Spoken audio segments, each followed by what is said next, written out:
Queridos, eu sinto assim que nós verdadeiramente estamos entrando num tempo onde o fogo de Deus, ele não vai só arder, mas ele também vai iluminar. Todo fogo que arde, mas não ilumina, ele não é o fogo de Deus. Porque o fogo de Deus, ele tem que arder, mas ele também precisa iluminar.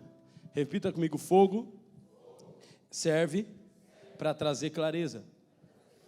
Se o fogo só aquece, mas não ilumina, não traz clareza, é porque falta uma coisa: falta a revelação do Espírito Santo.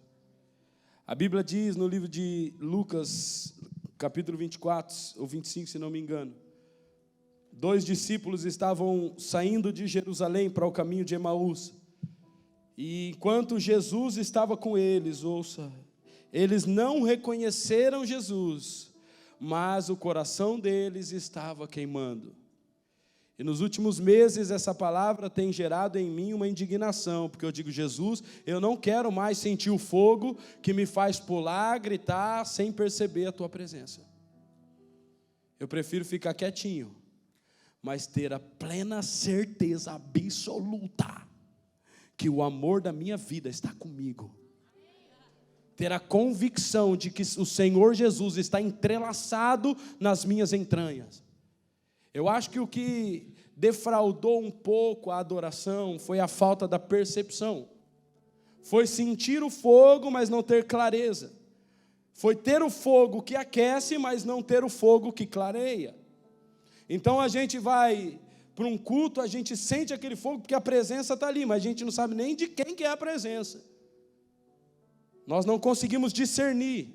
Irmãos, nos dias maus, a única coisa que vai te sustentar é a percepção de que o Senhor Jesus, o dono de tudo, está do teu lado e você sabe quem Ele é.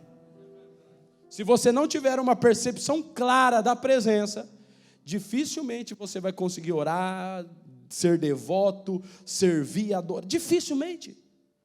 Você só consegue ter uma vida espiritual eficaz se você tiver a percepção da presença. Posso ouvir um amém? Diga assim: a percepção. Faz assim, ó. A percepção da presença. Eu estava em uma conferência, em um culto, onde um ministro de adoração, ouça isso, um ministro bem conhecido, chamado Jason Lee Jones, um homem que carrega um espírito de adoração muito forte, um verdadeiro tangedor. Eu estava assim a menos de 4 metros dele, e ele começou a adorar, e de repente ele fazia uns trejeitos meio estranhos, e eu falava: rapaz, esse cara é doido. E ele fechava o olho assim, irmão, e eu não conseguia entrar no ambiente de adoração. Eu fiquei assim olhando para ele, eu fiquei preso olhando para ele. E de repente ele fazia assim com a mão, era como se ele estivesse pegando, é como se ele estivesse tocando no Pai, assim. Eu ficava olhando para ele assim. De repente ele começou a cantar assim: a atmosfera do céu, tangível, tangível, atmosfera do céu, tangível. Irmão, eu fiquei preso assim naquele homem. E a atmosfera do lugar foi mudando, e ele fazia assim, ó, com uma mão ele tocava, e com a outra ele fazia a atmosfera do céu, tangível, é como se ele tirasse de dentro dele e colocasse no ambiente, assim, ele fazia isso. E eu fiquei olhando para aquilo, irmão, o meu corpo tomado, o ambiente tomado, e ele com o olho fechado, ele falava: agora! Fazia uma vozinha meio estranha assim, eu falava: esse bicho doido, rapaz. E ele: agora! Atmosfera do céu, com a vozinha. E eu vidrado, e o ambiente tomado. Beleza, acabou aquilo ali, ele sai da ministração, meio assim, tal, enfim, fomos jantar. Estava um ambiente na mesa muito forte, estava Danduque, o meu pastor Luiz, Jason Lee, o apóstolo Gustavo Lara, aquele ambiente, eu atento, só revelação fluindo, e eu ali. E esse homem me chamou a atenção. O Jason Lee estava comendo assim, com tanta simplicidade. E as pessoas vinham falar com ele, ele parava de comer, falava com as pessoas, e ele fazia pergunta para as pessoas, e quando eu olhei para ele, não era aquele leão, agora ele era um cordeirinho. E Jesus falou ao meu coração: todo homem e mulher de autoridade na adoração vai ser um homem e uma mulher de humildade na mesa. A simplicidade, a humildade. Sabe aonde foi que a adoração brasileira, ela precisou começar a investir em luz, investir em instrumento, investir em palco? Quando nós fomos transicionando. E o mesmo leão que rugia no palco, agora rugia na mesa também. A gente não senta mais com qualquer pessoa, a gente não come mais com qualquer um, não é em qualquer lugar que a gente come, nem qualquer comida a gente come mais. E quando a gente perde a humildade, a simplicidade na mesa, a gente perde a autoridade na adoração. Ouça, eu recebi uma palavra poderosa do Espírito de Deus, de que a nação portuguesa será conhecida como uma nação de adoração. Só que não será de musicalidade, será de adoração. Mas para que nós possamos ter autoridade na adoração, nós precisamos de humildade na mesa. Relacionamento. Senta com qualquer um, come com qualquer um, beija qualquer um, fala com qualquer um. Um dia você come com pobre, no outro dia você come com rico. Isso não muda e não altera quem você é. Irmãos, enquanto nós não tivermos um coração simples e humilde como o de Jesus, dificilmente nós teremos a autoridade dele fluindo sobre nós. E sabe que dentro desse entendimento, a coisa que Jesus mais precisa trazer para mim e para você é isso aqui, ó, lembra? A percepção da presença. Nós não podemos mais caminhar, querido, dentro de um emocionalismo, onde alguém pergunta para você acerca de Jesus e você não sabe nem responder quem Ele é. Jesus precisa trazer para mim e para você, ouça, uma realidade da presença em nossa consciência. Nós precisamos conhecer a Jesus de verdade, igreja. Nós precisamos conhecer a Jesus com toda a nossa consciência para que possamos cumprir o que está em Deuteronômio capítulo 6, amar a Deus acima de todas as coisas, de todo o nosso coração, de todo o nosso entendimento, de todas as nossas forças, de toda a nossa alma. Nós precisamos disso nesses dias. Posso ouvir um amém? Vamos lá? Quem está disposto a entrar nesse lugar? Levante sua mão. De verdade, quem que fala, Senhor, eu quero entrar nesse lugar. Será que você pode dizer assim, Jesus, eu quero sair do emocionalismo. Eu quero te adorar de verdade. Aleluia.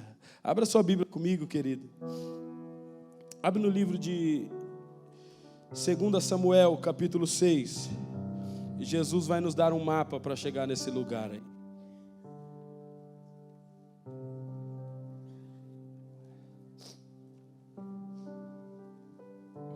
2 Samuel, capítulo 6. Eu espero que, ao término dessa ministração, o Espírito Santo te faça entender e decidir, de uma vez por todas, qual Jesus que você vai continuar servindo. Qual Jesus é que você serve e qual Jesus você deseja servir. Porque se eu falar aqui agora assim, todo mundo fecha os olhos e pensa em Jesus, cada um vai pensar num tipo de Jesus diferente aqui. Todo mundo fecha os olhos, pensa em Jesus. Um vai pensar no Jesus sentado no trono, outro vai pensar no Jesus na cruz, outro vai pensar no carpinteiro, outro vai pensar no homem de branco, outro vai pensar no homem ensanguentado. Cada um, ouça, preste atenção, você precisa entender isso. Traduz Jesus dentro de sua realidade. Todo ser humano traduz Jesus dentro da sua realidade. Então, Jesus sempre vai ser para você aquilo que a tua realidade de criação, realidade emocional te condicionou a isso. Mas existe um Jesus, querido, ouça isso, por favor. Existe um Jesus que é inconfundível, Ele é incomparável, ouça, e Ele não pode ser dado por mãos humanas. Jesus Cristo, o Senhor. É esse que tem gerado muita confusão e tem gerado muito escândalo entre as nações. Porque alguns ainda estão esperando Jesus carpinteiro, alguns estão esperando Jesus curandeiro, outros estão esperando Jesus mordomo, outros estão esperando Jesus servo. Mas a coisa mais poderosa que eu ouvi nesses dias foi olhar na face de um homem de Deus e ele dizer para mim: eu me encontrei com Jesus. E todo mundo olhando para a cara assim do Danduque, e o Danduque é um homem de 75 anos, conceituado no profético e na fé, um homem que tem muita experiência espiritual, e ele disse: eu me encontrei com Jesus. E ele disse assim: Jesus tem no seu semblante o aspecto de quem domina sobre tudo. E eu disse: Danduque, como ele é? E o tradutor disse: ele quer saber como ele é. E ele diz assim: incomparável. E ele diz: a única coisa que eu consigo dizer acerca da minha experiência com Jesus é que ele tem no semblante o aspecto de quem domina sobre tudo. O aspecto que diz: está tudo sobre o meu controle, está tudo debaixo das minhas mãos, eu estou acima de tudo e eu domino sobre tudo. Você pode dar uma salva de palmas para esse? Ai, Jesus.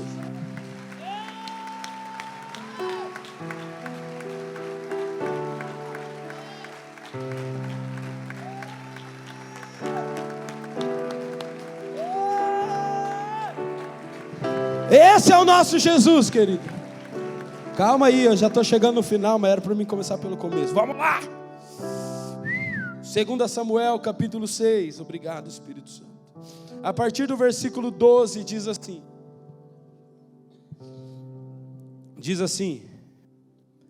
então avisaram a Davi. Capítulo 6, versículo 12. Põe toda a sua atenção aí. Então avisaram a Davi dizendo: o Senhor abençoou a casa de Obed-edom e tudo quanto ele tem, por amor da arca de Deus. Foi, pois, Davi com alegria, ele fez subir a arca de Deus da casa de Obed-edom, a cidade de Davi. Sucedeu que, versículo 13, quando os que levavam a arca do Senhor tinham dado 6 passos, ele sacrificava ele bois e carneiros cevados. Davi dançava com todas as suas forças diante do Senhor, e estava cingido de uma estola sacerdotal de linho. Assim Davi, com todo Israel, fez subir a arca do Senhor com júbilo e ao som de trombetas. Ao entrar a arca do Senhor na cidade de Davi, Mical, filha de Saul, estava olhando pela janela e vendo ao rei Davi, que ia saltando e dançando diante do Senhor, o desprezou no seu coração. Introduziram a arca do Senhor e puseram-na no seu lugar, na tenda que lhe armara Davi, e este trouxe holocaustos e ofertas pacíficas perante o Senhor. Tendo Davi trazido holocaustos e ofertas pacíficas, abençoou o povo em nome do Senhor dos exércitos, e repartiu a todo o povo e toda a multidão de Israel, tanto homens como mulheres, a cada um bolo de pão, um bom pedaço de carne e passas. Então se retirou todo o povo, cada um para a sua casa. Voltando Davi para abençoar a sua casa, Mical, filha de Saul, saiu a encontrar-se com ele e lhe disse: que bela figura fez o rei de Israel, descobrindo-se hoje aos olhos das servas de seus servos, como sem pejo se descobre um vadio qualquer.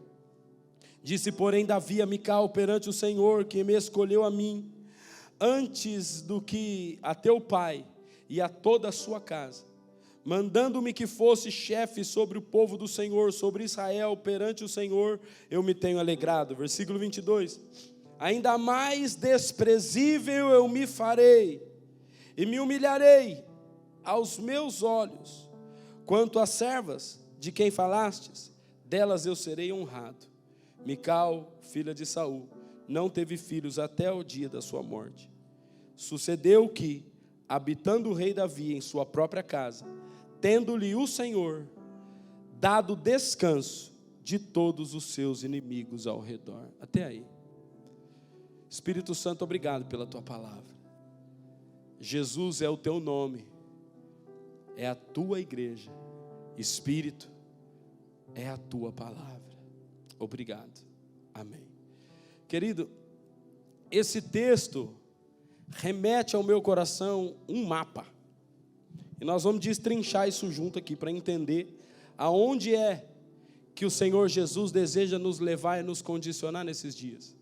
Como eu disse, cada um de nós tem uma percepção acerca de Jesus, mas a Bíblia tem uma palavra clara acerca de quem Jesus é.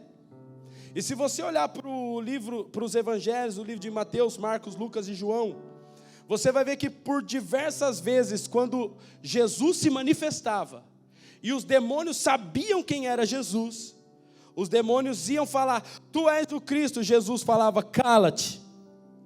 E Jesus não permitia que os demônios falassem quem Jesus era. Por quê? Porque jamais o Cristo, Filho de Deus, será revelado por boca de demônios. Cala-te, você não vai falar acerca de mim quem eu sou, não tem autoridade para revelar quem eu sou. Quando Pedro, Tiago e João estão no Monte da Transfiguração e eles têm a revelação de quem Jesus é, Jesus diz, agora vocês desçam e não falem para ninguém. Por quê? Porque homem nenhum tem autoridade para revelar acerca de quem Jesus é. Nós podemos falar de Jesus, nós podemos estudar acerca de Jesus, nós podemos comunicar acerca de Jesus, mas querido, só o Espírito de Deus pode revelar a verdadeira essência da presença de Jesus ao meu coração e ao seu coração. Não, você pode ir atrás da maior conferência do mundo, ouvir o melhor pregador do mundo, participar do melhor culto do mundo. Se o Espírito de Deus não revelar para você quem é Jesus, você vai continuar traduzindo Ele dentro da sua realidade. Então você está ouvindo falar de Jesus, mas para alguns Jesus é só o curandeiro, aquele que opera os milagres, aquele que resolve os meus problemas. Para outros, Jesus é o profeta que veio ao mundo e revelou o caminho da eternidade. Cada um sempre vai traduzir Jesus dentro da sua própria realidade. Irmãos, eu não sei se você já se questionou por isso, mas por que é que os próprios discípulos que caminharam com Jesus durante 3 anos e meio não conseguiram perceber a Jesus depois da ressurreição? Porque eles não conseguiram. Você já parou para pensar isso? Cara, por que é que Tomé, depois de ter andado com Jesus 3 anos e meio, precisou ir tocar na mão e tocar do lado para saber quem ele era? Irmão, só de ver eu já dava um pulo no pescoço dele. Você já parou para pensar? Por que é que Maria confundiu Jesus com o jardineiro quando ele estava no túmulo? Ela olha para ele e fala, foi o Senhor que tirou ele daqui? Irmão, tenha santa paciência. Como foi que os discípulos não conseguiram reconhecer Jesus na polpa da praia enquanto eles estavam pescando sem roupa?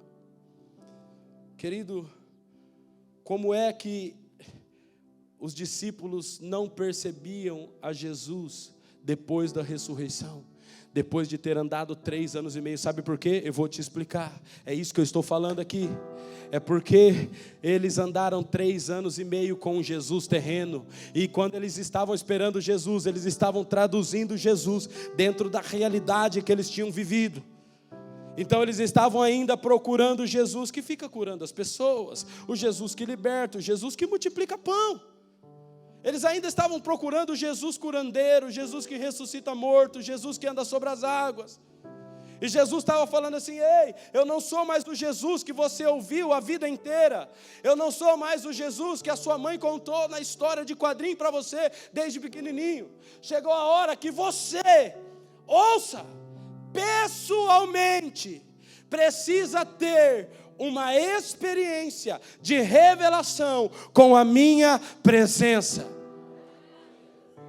Chega um momento, querido, que você pode ter crescido na igreja, ouvido acerca de Jesus a vida inteira, mas vai chegar um momento que você vai ter que encontrá-lo sozinho.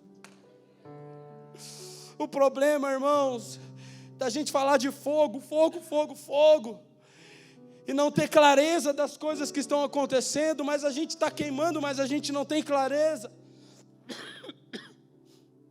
É porque nós conhecemos Jesus na sala de aula do seminário, ou nós conhecemos Jesus pela pregação que a gente assiste no YouTube, e a gente conheceu Jesus porque a gente cresceu no banco da igreja, desde pequenininho a gente ouve falar dele.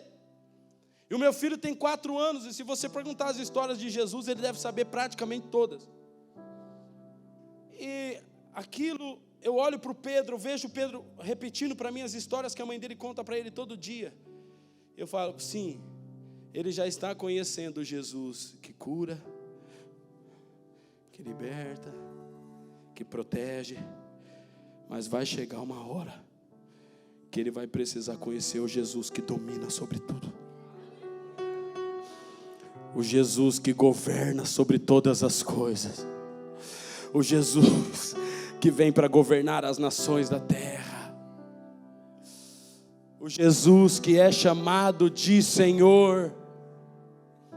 Se você olhar para as Escrituras, querido, você vai ver que Jesus sempre é mencionado de 3 maneiras. Jesus é chamado de Jesus Cristo, Jesus é chamado de Cristo Jesus, e Jesus é chamado de Cristo o Senhor. Eu acredito que isso, irmãos, são níveis de revelação. Eu acredito que quando a gente conhece Jesus Cristo, nós estamos entendendo, conhecendo ao Deus que se fez carne e habitou entre nós. Quando nós conhecemos o Cristo Jesus, nós estamos conhecendo agora o Deus que morreu e ressuscitou. Mas quando nós conhecemos o Cristo Senhor, nós estamos conhecendo aquele que tem o governo, o senhorio, o domínio sobre todas as coisas.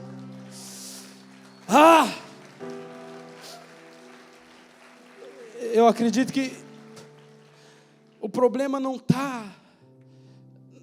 Irmãos, se você me ouvir no cotidiano, eu só sei falar de uma coisa: devoção, oração, devoção, oração.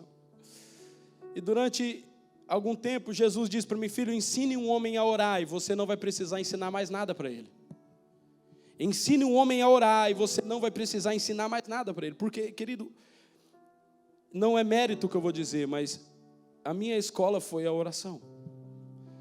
Eu já li a Bíblia aproximadamente 20 vezes de capa a capa, lendo, recitando, decorando, escrevendo de diversas maneiras. Não tenho muita aptidão para ler outros livros. Nunca fiz seminário e nem escola bíblica dominical fiz. Não é mérito isso, mas eu conheci um caminho que desde a minha conversão eu me enfiava dentro dos montes, nos matos, e eu ficava ali durante horas e horas e horas e horas.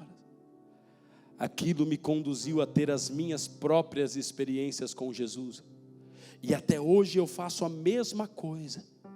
Até hoje eu faço a mesma coisa. Eu separo as horas primeiras do meu dia e eu vou para a presença, em oração, em busca, e eu falo: eu quero te conhecer mais. Irmão, Jesus, ele te dá uma água que sacia, mas ele é uma água insaciável, viu? Pega isso no teu espírito. Ele te dá uma água que sacia, mas ele é uma água insaciável, tá bom? Então quando você beber de Jesus, ele sacia a tua fome do mundo, mas você vai ficar totalmente sedento da presença. Alguém está entendendo? Então você bebe de Jesus, ele te dá uma água e te sacia. Nunca mais terá sede, não mesmo. Se quebrar o carro está tudo bem, se perder a casa está tudo bem, se perder o familiar está tudo bem, você está saciado. Mas ele é uma água...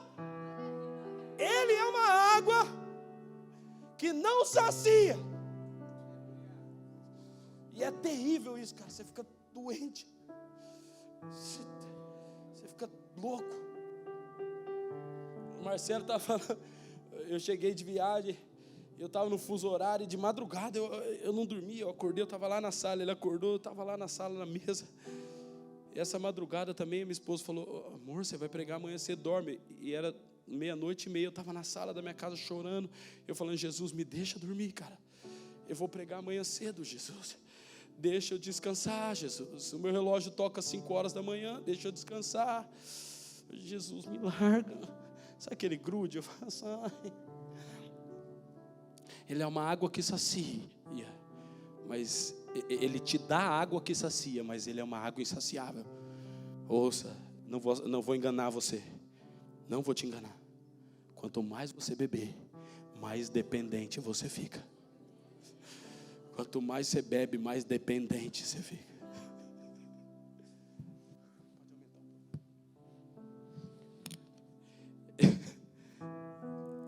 E eu tive a minha própria experiência. E depois eu fui estudar, fui tentar estudar. E uma vez fui fazer um questionário teológico. E todas as perguntas do questionário eu soube responder. E alguém falou, você estudou na onde? Marcos, um teólogo de Lins, um amigo. Ele falou, você estudou na onde? Eu falei, eu estudei lá no Lavínia. Ele falou, onde que é o Lavínia? Eu falei, é um meio do mato que tem um brejo assim. Aí de lá de cima você vê a cidade inteira. Foi lá que eu estudei ela de capa a capa. Irmãos, porque aquilo que o homem não te ensinou, você pode ter certeza que o Espírito te ensina. Ouça, eu vou dizer uma coisa para você, querido. Isso aqui é plenamente verdade. E no livro de 1 João, capítulo 2, versículo 27, diz, vós tendes a unção do Santo, e não é necessário que ninguém vos ensine, porque a própria unção vos ensina sobre todas as coisas, e todas as coisas são verdade. Eu quero a unção do Espírito Santo, porque a unção me ensina, e de forma verdadeira. Irmão, a maior doença dos nossos dias se chama excesso de informação. Ai, meu Deus. E a gente come de tudo, mas não degusta de nada. E se você quer uma palavra sobre ânimo, você vai no YouTube e escreve pregação poderosa, pregação pentecostal hoje. Não, hoje eu estou mais pregação de ensino. E você não entendeu, mas nós estamos fazendo mestres segundo o nosso próprio interesse. Você faz o mestre que você quiser, irmão. Você entra no YouTube e faz o mestre que você quiser. Mas eu quero dizer uma coisa para você. Existe um mestre que é insubstituível. É o Espírito Santo, e Ele deseja te ensinar sozinho. Ouça, o que eu estou pregando para você é um absurdo. O que você está ouvindo aqui é um absurdo. O que você está ouvindo aqui hoje é um absurdo. E eu não estou dizendo que você não precisa depender de ninguém. Eu não estou falando que você não precisa se submeter ao ensino do outro. Pelo contrário. Irmão, quando você entende que a palavra de Deus, ela é suficiente para te instruir, tudo aquilo que você ouvir do outro, uau, você vai pegar e vai levar para a palavra. O problema é que muitos daqui estão ouvindo o que eu estou pregando e vão sair daqui falando, nossa, que benção, a palavra foi uma benção, hein? E talvez a grande minoria vai sair daqui, pegar o que eu preguei, ir para sua casa, sozinho, com a sua Bíblia, e desfrutar do Espírito, falar, traduz o que ele pregou no meu espírito, pela sua palavra. A presença de Jesus precisa ser revelada para você, na sua particularidade. Posso ouvir um amém? Aí o texto que nós lemos, de 2 Samuel capítulo 6, diz que Davi assume o reinado, depois de um acidente, um caos onde Uzá morre por ter tocado indevidamente na presença. Eu já ministrei sobre isso aqui.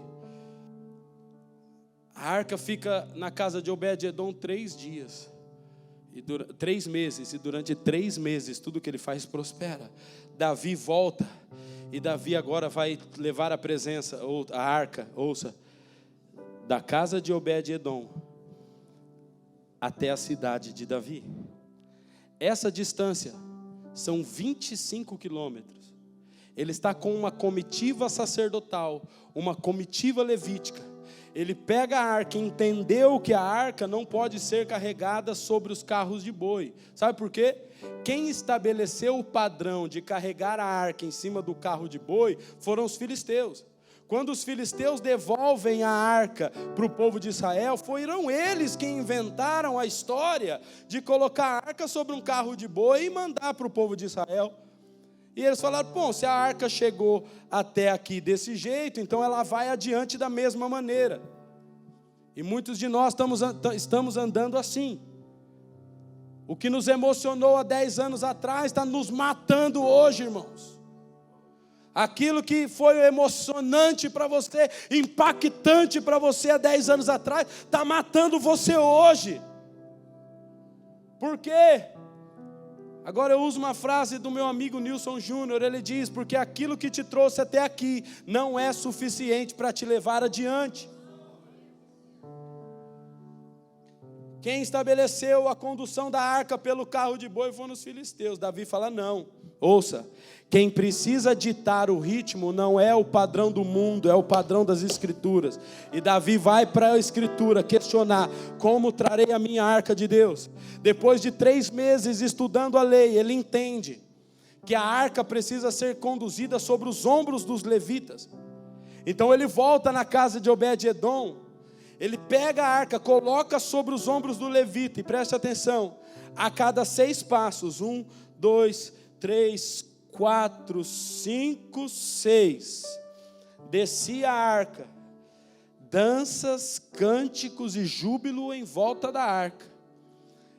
Pegava-se um cordeiro ou um novilho, imolava-se. Há quem diga que foram mais de 1 ou 2 por sacrifício, porque ao total, Davi sacrificou aproximadamente 144 mil animais. Quantos? 144 mil animais aproximadamente. Por quê? Porque ele andou 25 quilômetros e ele demorou 6 meses para conduzir a arca da casa de Obed-edom até a cidade de Davi. 25 quilômetros, 6 meses, fazendo a mesma coisa, todo dia, no mesmo lugar. 6 passos, desce a arca, sacrifica. 6 passos, desce a arca, sacrifica. 6 passos, desce a arca e sacrifica.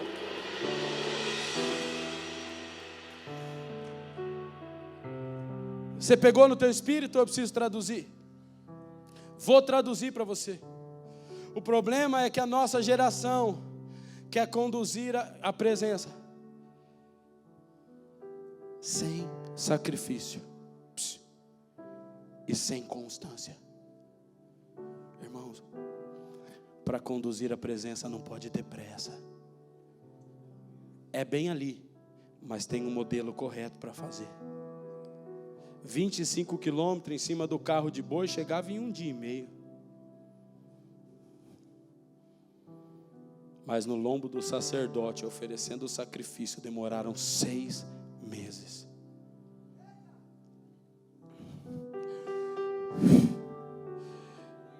E o problema é que a gente ainda está traduzindo Jesus, que chega na fila do lado do paralítico no coxo e fala, levanta e anda, é tudo fácil. A gente ainda está traduzindo Jesus como o curandeiro que multiplica pão e o peixe. Ainda a gente está traduzindo Jesus como o homem que faz as coisas tudo imediatamente de forma instantânea. Ouça, Jesus pode fazer o que Ele quiser, como Ele quiser, a hora que Ele quiser. Mas nós precisamos ter uma revelação da veracidade de quem Ele é, não do que Ele faz. E a gente quer a presença, eu quero a presença. E a gente se limita a entender que para ter a presença de Deus, ouça, de verdade, sobre a minha vida, eu só preciso ir no culto todo domingo, cantar as músicas que aparecer no telão, entregar o meu dízimo, abraçar o meu irmão e ir embora. E durante a semana ainda ligo a televisão na casa de oração e ainda falo que estou orando. Ouça, geração. Nós vamos comprar briga com Deus e o mundo, mas nós não vamos conduzir a presença em cima de emocionalismo e sensacionalismo.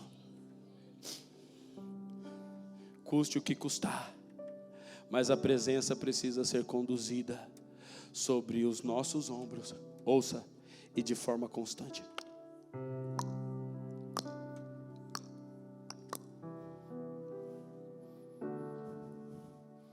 Eu quero a sua presença. Irmão, eu não sei qual foi o diabo que inventou que se você vir no culto de domingo e cantar a música, Senhor, te quero, eu quero a tua... Para! Irmão, isso tem gerado em mim uma revolta tão grande, irmãos. Eu fui em 5 estados do Brasil agora, nessa viagem. Eu ministrei 16 dias nessa viagem. Em todo lugar que eu ia ministrar, escute, eram as mesmas músicas, cantadas do mesmo jeito.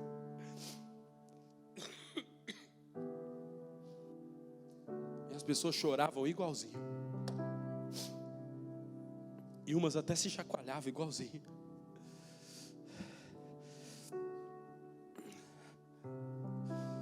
Eu digo, Jesus, eu quero caçar a manifestação da sua glória de verdade, custe o que custar. Não se assuste, querido, mas se a gente tiver que parar tudo, a gente vai parar. Se a gente tiver que recomeçar tudo, nós vamos recomeçar. Mas nós vamos precisar entender qual é o modelo correto nesses dias para conduzir a presença, até que ela seja revelada e manifesta a nós. O primeiro versículo do capítulo 7 diz que Deus deu descanso a Davi de todos os seus inimigos. Davi já tinha um lugar preparado para a arca. Ele voltou para a cidade de Davi, preparou um lugar, foi na casa de Obed-Edom. Então ele sabia para onde ele estava conduzindo, ele sabia para onde ele estava indo, ele sabia para onde ele estava levando.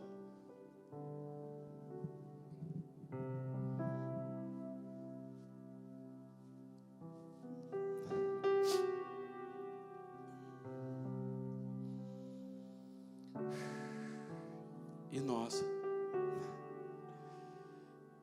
Qual é o nível de revelação que você tem acerca de Jesus, cara? Se eu estivesse pregando aqui do grande avivamento que Jesus vai fazer, estava todo mundo colando no teto. O avivamento, irmãos. Acredite no que eu vou te dizer. Eu estou gastando a minha vida para entender sobre avivamento. Acredite, ouça e acredite. Ouça e acredite. O avivamento dos próximos dias não será um avivamento expressivo, será um avivamento de clareza e instrução. A próxima manifestação de Jesus sobre a igreja, ouça, será para falar assim: ei, deixa eu explicar para vocês direitinho como vai ser o meu retorno, hein? Vocês entenderam? É como se Jesus aparecesse e falasse: ei, eu já estou voltando, mas deixa eu explicar para vocês claramente como vai ser esse evento. Você acha mesmo que Jesus vai aparecer nos ares e um monte de gente ignorante batendo palma para ele, dentro de um espaço fechado? E Jesus, cheguei. Quem que é você? O jardineiro? Quem que é você? Um fantasma? Quem que é você? Acha mesmo? Nós estamos ansiando, irmãos, pelo retorno do Messias. Nós precisamos parar para entender a veracidade de quem Ele é, como Ele vai se manifestar, para que possamos aguardá-lo. Qual Jesus que você está esperando, irmão? O que vai aparecer para resolver o problema do teu casamento? Como dizia minha mãe, tenha santa paciência. Você está esperando Jesus que vai aparecer para colocar dinheiro na sua conta? Para melhorar a sua vida e prosperar? Eu estou esperando Jesus que vai aparecer para dominar e governar sobre todas as coisas, para governar sobre todas as nações da terra. Ele vai aparecer nos ares e todo joelho se dobrará e toda língua vai confessar que Jesus Cristo é o Senhor. E ouça, muitos olharão para a face dele e temerão, porque ele tem olhos como de chama de fogo, os seus pés brilham como um latão, da boca dele sai uma espada afiada.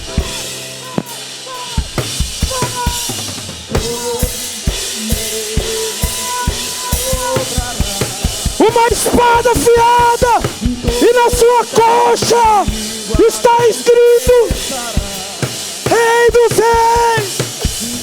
Senhor dos senhores.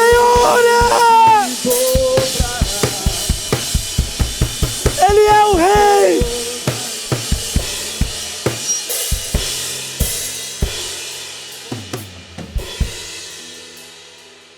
Ai, meu Deus. Esse que eu estou esperando. É esse que a Bíblia me revela. Irmãos, desculpa, mas se você está aqui nessa casa esperando Jesus que vai resolver os seus problemas, você vai ter que encontrar Ele pelos corredores, porque do púlpito eu não vou pregá-lo mais. Eu não vou pregar mais o Jesus que vai resolver os seus problemas. Você vai ter que encontrar Ele sozinho.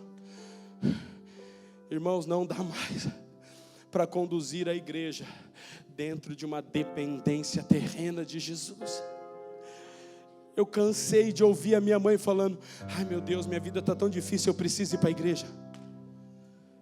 Nossa, meu Deus, as coisas estão tão difíceis, eu preciso buscar a Deus. Nossa, a situação está preta, eu preciso orar.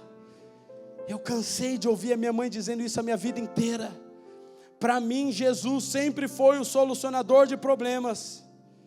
Eu sempre traduzi Jesus como o solucionador dos problemas.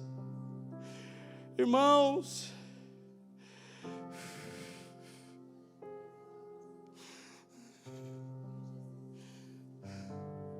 até que eu o encontrei, e o plano dele foi sendo revelado para mim,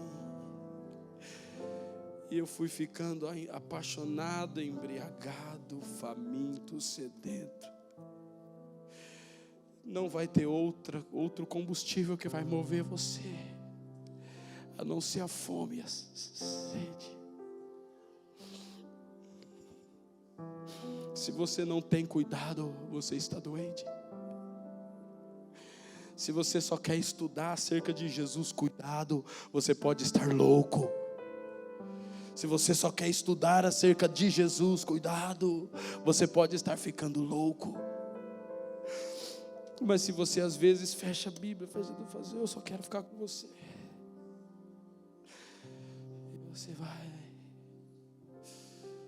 E você vai. E daqui a pouco ele vem. Quando você vê, você está cheio, completo, satisfeito. O Evangelho é o poder de Deus para todo aquele que crê. Nós não vamos substituir a essência do Evangelho, irmão. Não podemos substituir a sua essência.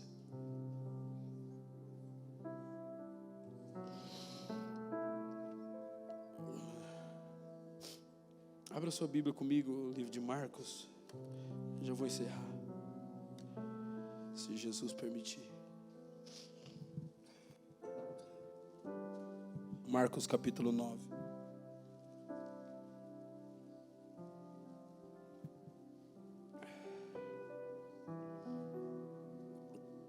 O que Jesus é para você? É um fantasma que anda sobre as águas? O que é que Jesus é para você?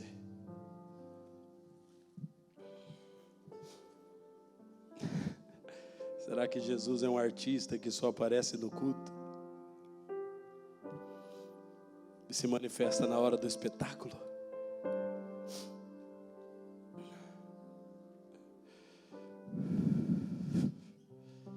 Ouça, Jesus deseja ser tudo em todos. Sabe o que Ele quer ser em você? Tudo.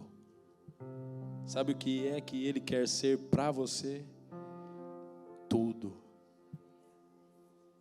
Sabe o que Ele quer ser através de você? Tudo.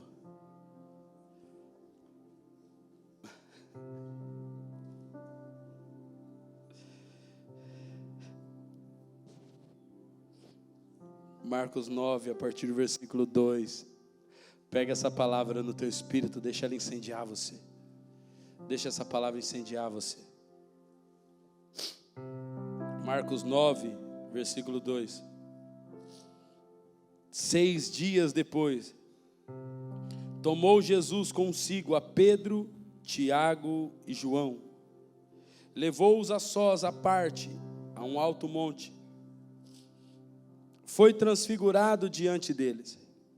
As suas vestes tornaram-se resplandecentes e sobremodo brancas, como nenhum lavandeiro na terra as poderia alvejar. Apareceu-lhes Elias com Moisés, e estavam falando com Jesus. Versículo 5, olha aí. Então Pedro, tomando a palavra, disse: Mestre, bom é estarmos aqui, e que façamos 3 tendas, uma será tua, a outra de Moisés, a outra de Elias. Pois não sabia o que dizer, por estarem eles aterrados. A seguir veio uma nuvem que os envolveu. Dessa nuvem veio uma voz que dizia: Este é o meu filho amado, a ele ouvi. E de relance, olhando ao redor, ninguém mais viram com eles, senão a Jesus.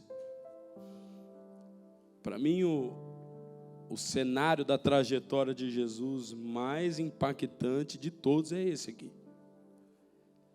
Jesus andou sobre as águas, ressuscitou morto, multiplicou pão e peixe, fez tudo. Mas pare e pensa no que aconteceu aqui, irmãos. Ele chama Pedro, Tiago e João, leva para o monte, e na frente deles, Jesus se transfigura em um corpo glorificado. Não dá, né? Vamos tentar imaginar então. Ele aparece glorificado no corpo de glória. Eu imagino que foi essa face de domínio e governo que Pedro, Tiago e João viram. Eles olharam para Jesus, só que quando eles olham para Jesus, ele vê Elias e Moisés. Ouça, representa a lei e os profetas. Preste atenção. Pedro, Tiago e João vê, Pedro toma a frente e fala: Jesus, não se mexe, nós vamos preparar morada para vocês. Nós queremos escravizar vocês nessa geografia. Ouça. Nós queremos prender vocês nessa geografia. Nós vamos fazer uma morada para vocês. A mesma coisa que Davi fez na cidade dele. Ele preparou uma morada, foi lá buscar a arca, para levar a arca para aquele lugar. Pedro, conhecendo bem a história, fala assim: todo lugar que a presença só se manifesta onde tem um lugar. Pegou? Não? Se não tiver um lugar preparado, não tem como atrair a presença. Davi estava carregando a presença para um lugar que ele havia preparado. Não dá para a gente esperar que Jesus se manifeste em qualquer ambiente. Nós precisamos preparar o ambiente para que isso aconteça. Não se mexa, não se mexa. Vou fazer 3 tendas para vocês. Ele não estava pensando neles. Ele falou assim: nós só queremos escravizar vocês nessa geografia. Ou seja, o que eu estou vendo, eu nunca vi nada igual. Imagina a reação de Pedro: o que eu estou contemplando aqui agora, não tem nada parecido com o que eu estou vendo. Os olhos de Pedro, Tiago e João foram abertos. Jesus foi glorificado. O Jesus glorificado estava ali. Eu entendi uma coisa. A única coisa que nos vai tornar devoto nesses dias é esse tipo de revelação. É entender Jesus dessa maneira. O Jesus que governa e domina sobre tudo. O Jesus ressurreto, glorificado, assentado no alto e sublime trono. Ouça. Jesus aparece glorificado entre Moisés e Elias. Por quê? Porque ninguém vai conseguir ter a revelação de Jesus se não for por meio da oração e da palavra, do espírito profético de Elias e do espírito da palavra de Moisés. Ninguém vai ter a revelação de Jesus assistindo filme da Netflix, meu irmão. Ninguém vai ter a revelação de Jesus assistindo vídeo no YouTube. Acredite nisso. Ninguém vai ter a revelação de Jesus ouvindo pregação no Spotify. Não vai. Ouça, para que você tenha a revelação de Jesus sobre a tua vida, você vai precisar subir no alto monte, você vai precisar do Espírito e da palavra, você vai precisar que Moisés esteja ali, você vai precisar que Elias, o Espírito, esteja ali, para que você possa ter uma revelação verdadeira de Jesus. Ouça, irmão, não fica chateado. Aliás, fica assim, fica chateado, porque é verdade. Você pode assistir o melhor pregador do mundo na internet, você não vai ter a revelação, você só vai ter o entendimento. Você pode ouvir 10 pregações por dia, você vai ter todo o entendimento do mundo, mas a revelação, demônio nenhum pode dar, homem nenhum pode dar, igreja nenhuma pode dar, seminário nenhum pode dar, livro nenhum pode dar. A revelação, só Jesus pode dar, só o Espírito de Deus pode dar. Alguém está entendendo? Alguém está entendendo? Mas então, e os livros, e os seminários, e os cursos, e as coisas? Tudo isso promove para você um entendimento. Um entendimento pela qual o Espírito vai usar para revelar Jesus para você. Tudo isso promove o entendimento, tudo isso é combustível, tudo isso é lenha seca. Mas irmão, você pode estar cheio de lenha seca, mas se não tiver o fogo que vem do céu, essa lenha seca só vai ser peso, fardo e cansaço para você. É por isso que a gente vê uma geração que não consegue se mover, porque tem tanta lenha, tem tanta lenha, tem tanta lenha, ouve tanta pregação, lê tanto livro, faz tanto curso, tanto seminário, que tá cheio de lenha, mas não consegue ficar sozinho 3 horas, não consegue ficar com Jesus, com a palavra e com o Espírito 3 horas, não consegue, fica louco, tem que pegar o WhatsApp, tem que entrar no Instagram, fica louco. Irmãos, é verdade ou não é? A minoria consegue ficar 3 horas sozinho, com o Espírito e com a palavra, a minoria, porque a maioria está condicionada a entrar no YouTube, ouvir uma pregação, colocar uma boa música, uma boa canção, orar em línguas, aleluia, cheio de Deus, entrei no Instagram, está tudo bem. Não está. Nós precisamos urgente, repita comigo, urgente, de uma revelação de verdade. Nós precisamos urgente de uma revelação de verdade. Eu quero finalizar fazendo um apelo aqui, irmãos, nessa manhã, para toda a igreja do Senhor Jesus. Vamos entrar no nível de maturidade. Vamos sair um pouco das redes sociais. Vamos parar de assistir um pouco de vídeo na internet. Por favor, vamos ficar um pouco sozinhos. Irmãos, eu não estou fazendo apologia contra essas coisas. Pelo contrário, nós também estamos na internet. Eu estou dizendo que essas coisas não podem substituir a ação do Espírito. Essas coisas não podem substituir a verdadeira revelação do Espírito. Eu quero finalizar dizendo o que Jesus é para você. Como você tem traduzido Jesus? Será que Jesus é o Filho de Deus glorificado para você? Assentado no alto e sublime trono, que governa sobre a tua vida e governa sobre tudo? É? Ou ainda não?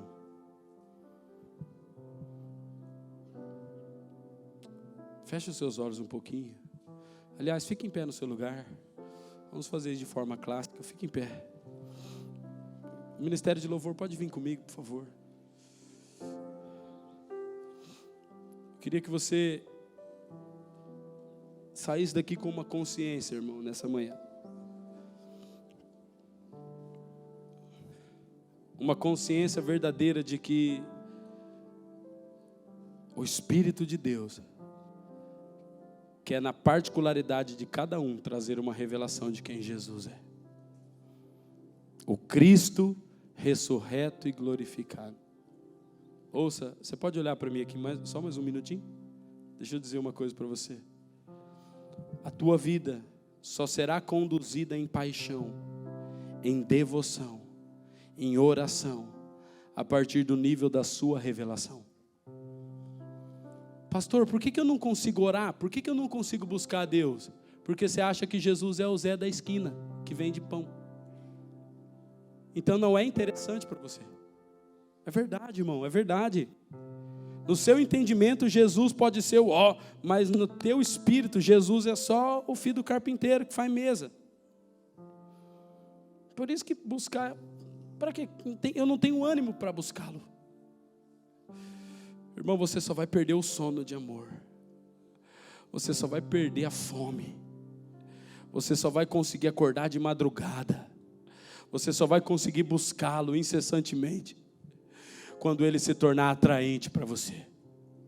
Quando você conseguir verdadeiramente ter a revelação do ser glorioso que ele é. Quando você conseguir verdadeiramente ter a revelação do ser magnífico que Jesus é. Irmão, você não vai conseguir dormir mais do mesmo jeito. E quando alguém chegar para você e falar, ei, tem uma má notícia para você. Você fala rapidinho que eu estou ocupado aqui. Não, mas você perdeu tudo, não tem problema. Isso aí para mim não era nada. Ah, mas eu tenho uma má notícia. A única má notícia que eu poderia receber foi a mesma que Jesus recebeu na cruz. Eli, Eli, lama sabachthani. É a única notícia. Ouça. Sofrimento é uma questão de perspectiva. O jovem rico sofreu quando Jesus pediu para ele o dinheiro. Jesus Cristo sofreu quando sentiu o Espírito saindo dele. Talvez o jovem rico não sofreria pela perca que Jesus teve. Então, com certeza, Jesus não sofreria pela perca que o jovem rico teria. Entendeu? Sofrimento é uma questão de perspectiva. Onde está o teu coração, está canalizado o teu sofrimento. Coloca o teu coração em Jesus. Coloca o teu coração em Jesus. Ele nunca te será tirado. Eu posso garantir para você que até a eternidade, Ele nunca te será tirado. Você pode colocar a mão no teu coração, querido, e começar a falar com Jesus? Sim, Jesus.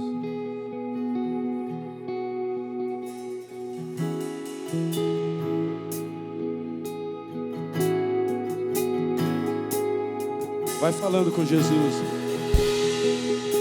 Diga ao Espírito Santo, fala, Espírito, eu preciso da revelação do Cristo glorificado sobre mim. Agora é a sua intimidade, é você e Jesus, querido. Vai falando com Ele.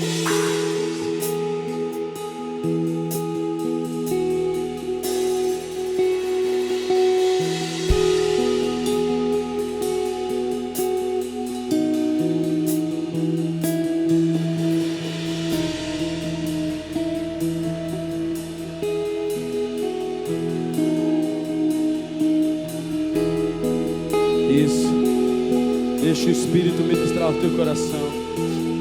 Se você deseja verdadeiramente renovar a tua fome por Jesus e a tua sede, sai do seu lugar correndo, vem aqui na frente, eu quero orar por você.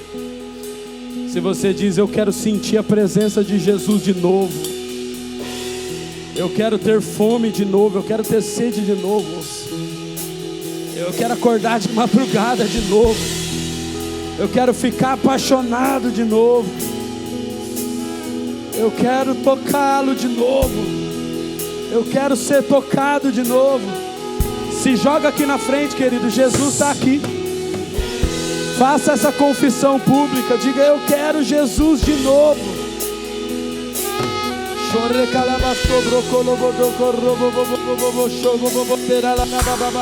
Se você quer um fogo de novo, vem, vem, vem. Se você quer queimar de novo, vem, se joga aqui na frente.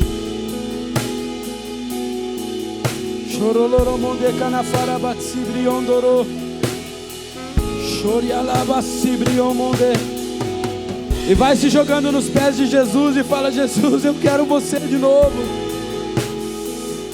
Alguém ainda tem desespero pela presença de Jesus? Alguém ainda pode dar um grito e falar: Jesus, Filho de Davi! Alguém ainda tem lágrima? Alguém ainda tem cântico? Alguém ainda tem verdade? Alguém ainda tem fome?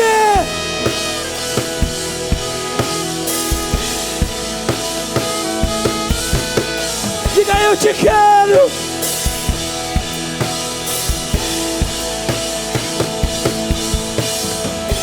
Eu te busco. Eu te anseio. Jesus, por favor. Por favor. Espírito, revela o Cristo a nós. Revela o Cristo a nós.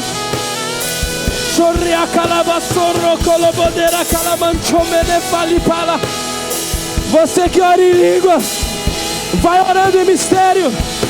Vai orando em línguas. Vai. Deixa vir, deixa fluir. Vai. Só o Espírito e a noiva dizem vem. Só o Espírito e a noiva dizem vem.